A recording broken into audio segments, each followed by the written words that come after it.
शहरातील खड्ड्यांमुळे नागरिकांच्या जीवाला धोका निर्माण झाल्याचा आरोप करत मनसेने सार्वजनिक बांधकाम विभागात जोरदार आंदोलन केले। यावेळी अधिकाऱ्यांच्या खुर्च्यांवर निषेधाचे बॅनर्स लावत प्रशासनाविरोधात घोषणाबाजी करण्यात आली।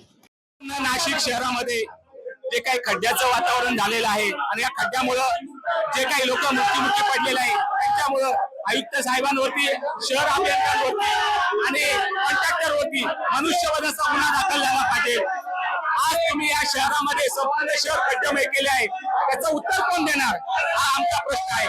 जोपर्यंत त्यांच्यावरती गुन्हा दाखल होत नाही तोपर्यंत आम्ही हलणार नाही। खड्ड्यांमुळे आतापर्यंत 5 जणांचा बळी गेल्याचा आरोप मनसेने केलाय। पालकमंत्री बैठका घेत असताना शहरातील रस्त्यांची अवस्था मात्र सुधारलेली नसल्याचा दावा यावेळी करण्यात आलाय।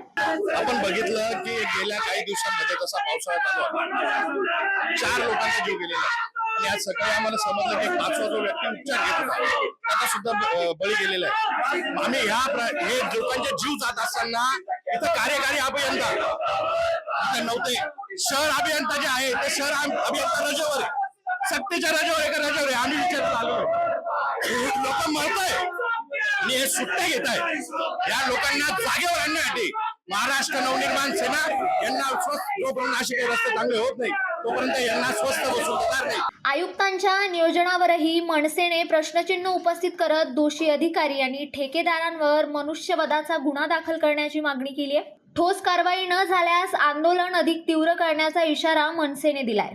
प्रतिनिधी अब्रार पीरजादे, आपलं नाशिक।